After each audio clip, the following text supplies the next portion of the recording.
Welcome! In this session, we'll tackle problem number 828, count unique characters of all substrings of a given string. It's an interesting challenge that tests your ability to analyze substrings and count unique characters efficiently. Let's dive in and explore the problem, approaches, and solutions together. The problem is all about finding the sum of unique characters for every substring of a given string S. Unique characters in a string are those that appear exactly once. For example, in the string LeetCode, the characters L, T, and O are unique because they each appear only once. Now, a substring is any contiguous segment of the string. For instance, code is a substring of LeetCode, but COE is not because the characters are not consecutive. The task is to calculate the sum of unique characters for all possible substrings of the string S. Since the result can grow very large, we need to return the answer modulo 10 to the power of 9 plus 7. The input is a single string S with a length between 1 and 10 to the power of 5, and the output is an integer representing the sum of unique characters of all substrings, after applying the modulo operation. Let's look at a simple example to understand the problem better. Suppose the input string is S equals ABC. The substrings of ABC are of B, C, AB, BC, and ABC.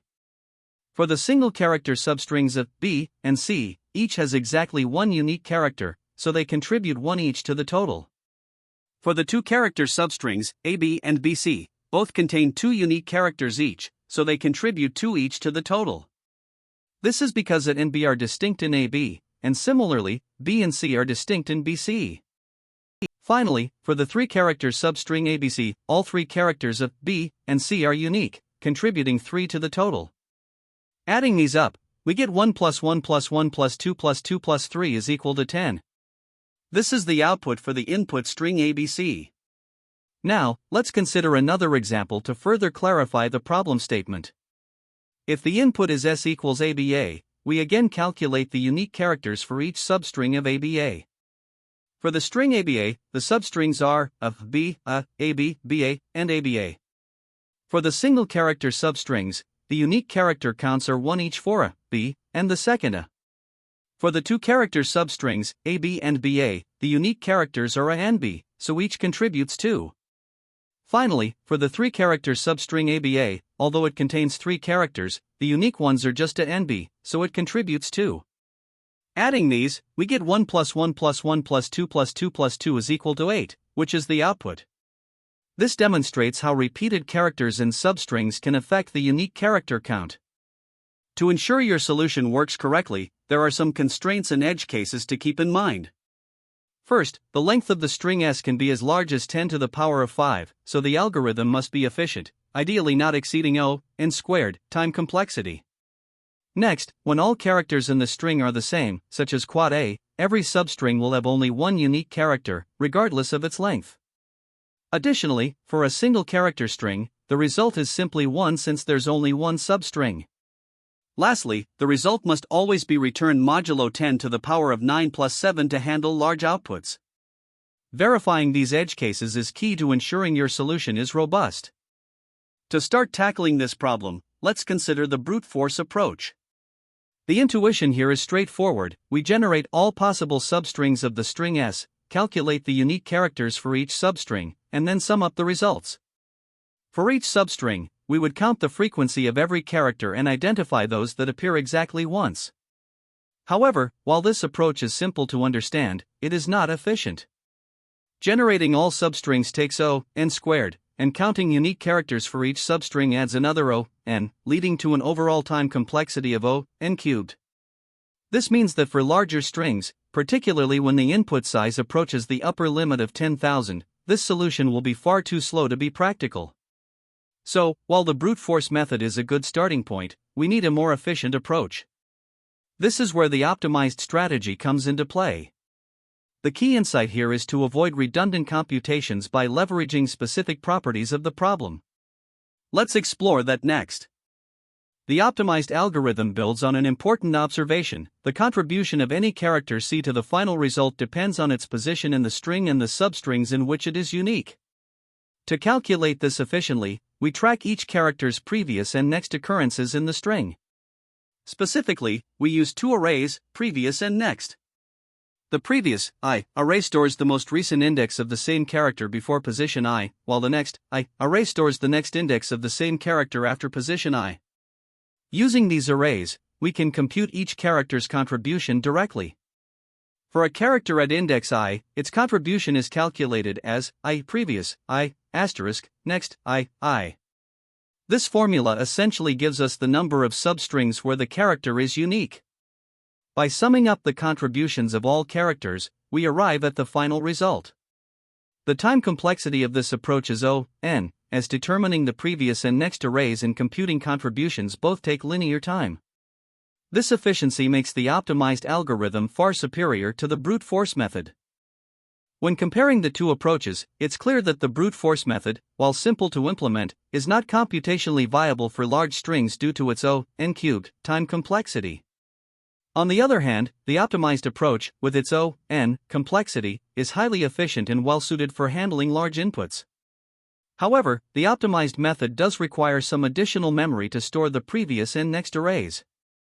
Despite this, the trade-off between speed and memory usage is worthwhile, as the dramatic improvement in computational efficiency makes the optimized approach the best choice for this problem. By avoiding the need to process each substring individually and leveraging the previous and next arrays to compute contributions directly, we achieve a solution that is both elegant and scalable. To solve this problem, we need to calculate the sum of unique characters for all substrings of a given string. A character is considered unique in a substring if it appears exactly once within that substring. The first step is to generate all possible substrings. For this, we iterate through all potential starting points in the string, denoted by I. For each starting point, we iterate through all possible ending points, denoted by j, ensuring that j is greater than or equal to I. From these indices, we extract the substring s, I, j plus 1.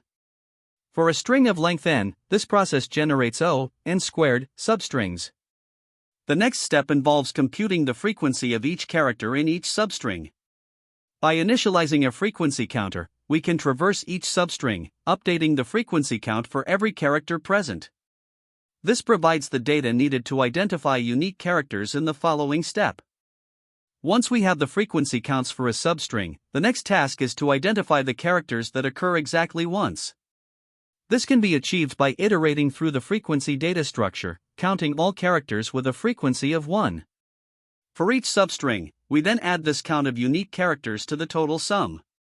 After processing all the substrings, the final accumulated sum represents the desired result, which we then return as the solution. These steps form the brute force approach to solving the problem, where we explicitly calculate the unique characters in every substring and aggregate the results. The brute force approach, while straightforward, has some limitations due to its computational complexity. Generating all substrings requires O(n)² operations.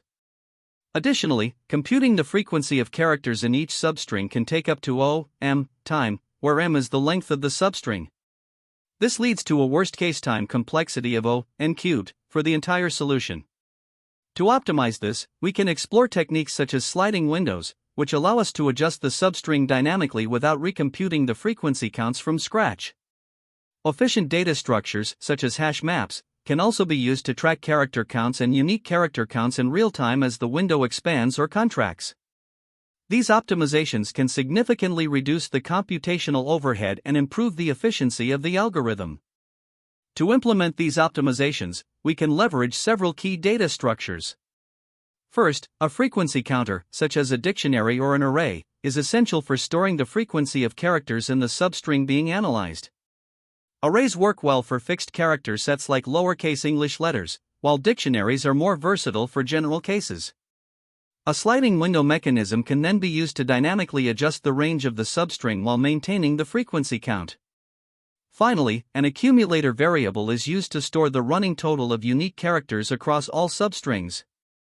Together, these data structures enable us to efficiently count unique characters without repeatedly recomputing frequencies for overlapping substrings. To better understand the algorithm, let's walk through an example with the input string s equals abc. First, we generate all possible substrings of the string. These substrings are a, abc, b, bc, c. Next, we compute the frequency of characters for each substring. For A, the frequency is 1. For AB, it is 1, B, 1. For ABC, it is 1, B, 1, C, 1. Similarly, for the other substrings, we have B, B1, BC, B1, C1, and C, C1. This frequency data is the foundation for identifying unique characters in the next step. Using the frequency data, we now count the number of unique characters in each substring. For A, there is one unique character. For AB, there are two unique characters. For ABC, there are three. For B, there is one unique character. For BC, there are two unique characters. Finally, for C, there is one unique character. Adding these counts together gives us the total. 1 plus 2 plus 3 plus 1 plus 2 plus 1 is equal to 10. This value is the result, which we return as the output of the algorithm. Analyzing the complexity of this approach, generating all substrings takes n squared time. For each substring, computing the frequency of characters takes up to m time, where m is the length of the substring. This results in a worst-case time complexity of n cubed. In terms of space complexity, the frequency counter requires m space to store the character counts for a substring. The accumulator, however, only requires 1 space, making the overall space complexity dependent on the size of the frequency counter. Finally, we consider some edge cases to ensure the algorithm handles all scenarios. If the input string is empty, there are no substrings, so the result is 0. For a single character string, such as A, there is only one substring, which has one unique character, resulting in an output of 1. For strings with all identical characters, such as AAA, each substring contains at most one unique character. For example, the substrings of AAA lead to a total count of 3. These cases highlight the importance of verifying the algorithm's correctness for a variety of input types. Here, we start by defining our solution in a class called solution and implementing the method uniqueLetterString. The method takes a string S as input and calculates the total contribution of unique characters across all substrings of S. First, we determine the length of the string and create two dictionaries, prev_index and next_index, to track the previous and next occurrences of each character. These will help us compute the contributions of each character efficiently. We also initialize two arrays, previous and next_, to store the indices of the last and next occurrences for each character at every position in the string. Initially, previous is filled with -1, indicating no previous occurrence, and next_ is filled with n, the length of the string, indicating no subsequent occurrence. Next, we populate the previous array by iterating through the string. For each character, if it has appeared before, we update its previous index in the previous array using the prev_index dictionary. We then update prev_index to mark the current position of the character. Similarly, to populate the next_ array, we iterate through the string in reverse.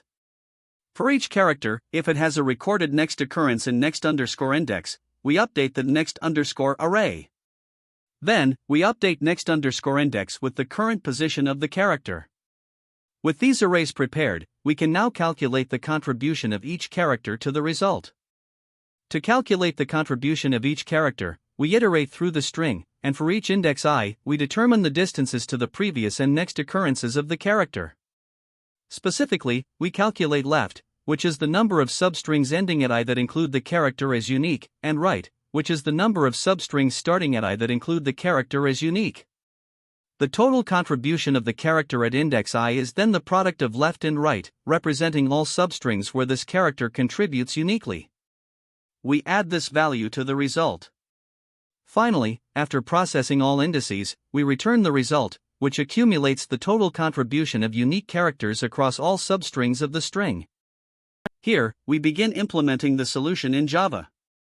First, we import the necessary libraries and define our class and method. The method takes a string S as input and initializes its length n. Next, we set up two maps, prev_index and next_index, to track the previous and next occurrences of each character in the string. Additionally, we define two arrays, previous and next, to store the indices of the last and next occurrences for each character. These arrays are initialized with default values, -1 for previous, indicating no previous occurrence, and n for next, indicating no next occurrence. Moving forward, we populate the previous array by iterating through the string from left to right. For each character, if it already exists in the prev index map, we set the corresponding value in the previous array to the character's last recorded position. Then, we update the map with the current index of the character. This ensures that previous always reflects the most recent preceding occurrence of each character as we process the string. Next, we populate the next array by iterating through the string in reverse order. For each character, we check if it exists in the next index map. If it does, we set the corresponding value in the next array to the character's next recorded position. Then, we update the map with the current index of the character. This ensures that next always reflects the nearest subsequent occurrence of each character. Once the previous and next arrays are filled, we calculate the contribution of each character to the result. For each index, we compute the distance to the previous occurrence, left, and the distance to the next occurrence, right. The product of these distances gives the number of unique substrings in which the character at this position is unique. We sum up these contributions for all characters in the string and return the result. This completes our implementation, leveraging efficient indexing and mapping to optimize the computation. To solve this problem, let's start with the input string ABC, which has a length of 3. We first initialize necessary variables. The prev_index and next_index dictionaries will help us track the most recent and next appearances of each character. The previous array is initialized to -1 for all indices, and the next underscore array is set to the length of the string, n, for each index. Next, we calculate the previous array.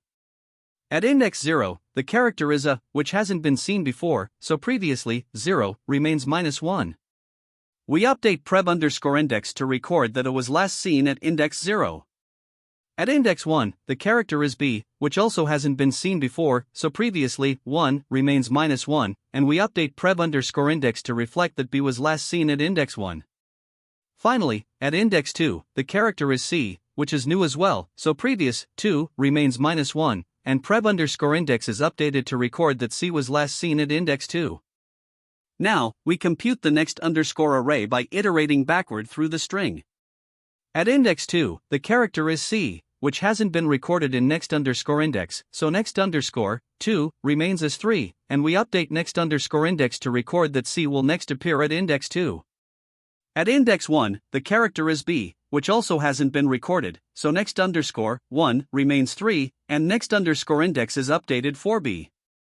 Similarly, at index 0, the character is a, which hasn't been seen in next_index, so next_0 remains 3, and next_index is updated for a. With both the previous and next underscore arrays computed, we calculate the contribution of each character to the result.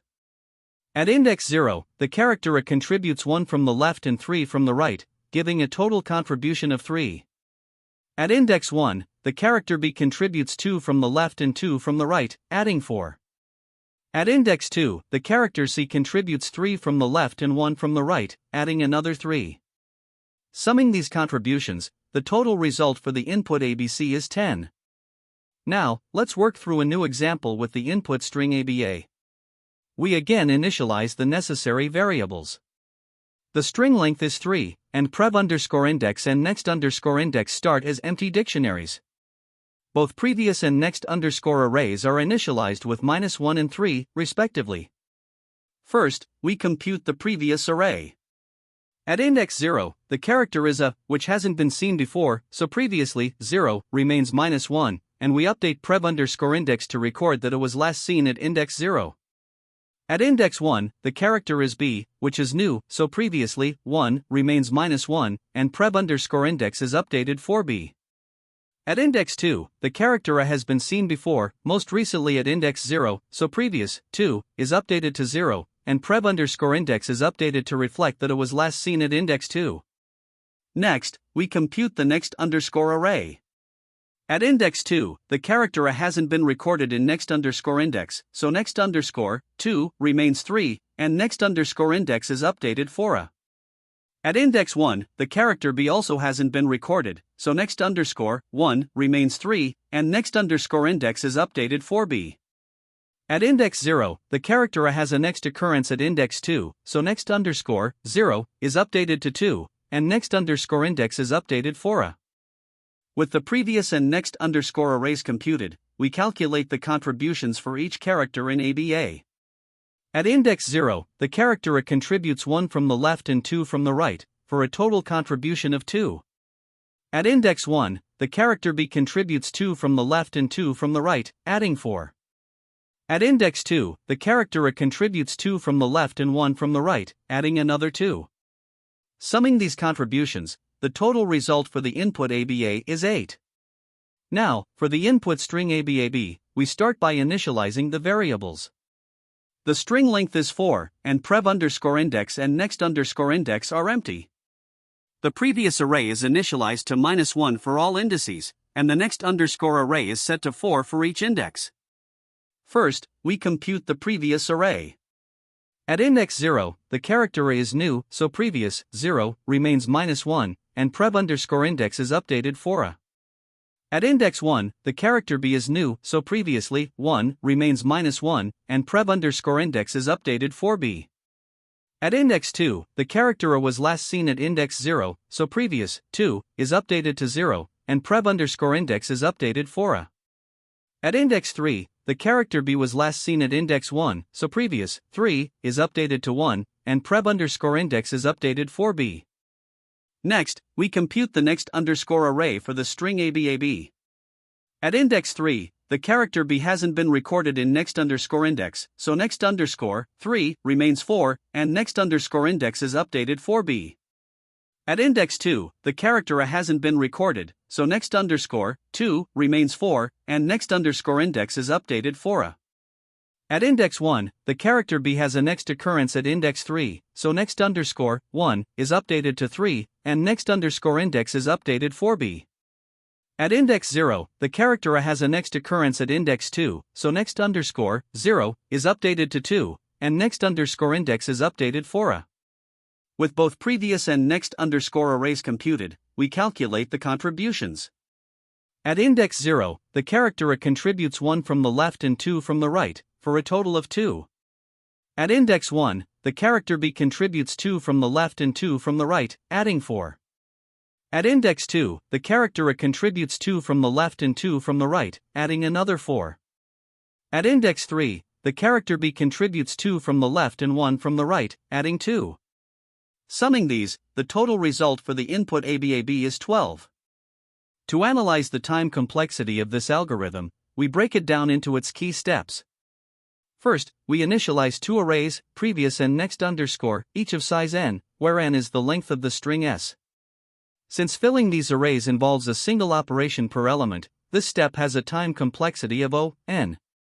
Next, we compute the previous array by iterating through the string from left to right.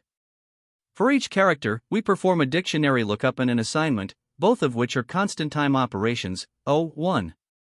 Therefore, iterating through the string once gives us a total time complexity of O(n) for this step. Similarly, the next underscore array is computed by iterating over the string from right to left. The operations involved are identical to those in the previous array computation, so this step also has a time complexity of O(n). The next step is to calculate the contribution of each character to the final result. This involves iterating over the string once more. For each character, we compute its contribution using simple arithmetic operations such as subtraction and multiplication, both of which are constant time, O(1). Since we process each character exactly once, this step has a time complexity of O(n). When we sum up all these steps, initializing the arrays, filling the previous and next underscore arrays, and calculating contributions, the total time complexity becomes O(n) plus O(n) plus O(n) plus O(n), which simplifies to O(n). Thus, the algorithm achieves linear time complexity, making it efficient for processing strings of varying lengths. Now let's analyze the space complexity. The algorithm uses auxiliary memory for several data structures. First, the prev_index and next_index dictionaries are used to store the most recent and next occurrences of each character. Since the maximum number of unique characters in a string of lowercase English letters is 26, the space used by these dictionaries is O1, as it remains constant regardless of the string length. Next, the previous and next underscore arrays store indices for all n characters in the string. Since these arrays scale directly with the input size, their space complexity is O(n). Finally, a few additional variables such as integers for counters and results require constant space, O1. When we sum these up, the overall space complexity is O1 plus O(n) plus O1, which simplifies to O(n).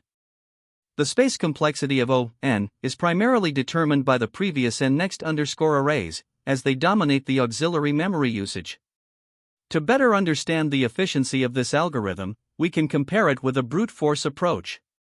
In the brute force method, we would first generate all possible substrings of the string, which takes O(n squared) operations, as there are O(n squared) substrings in a string of length n. For each substring, counting the unique characters would require O(n) operations in the worst case, leading to a total time complexity of O(n squared) asterisk O(n) or O(n cubed.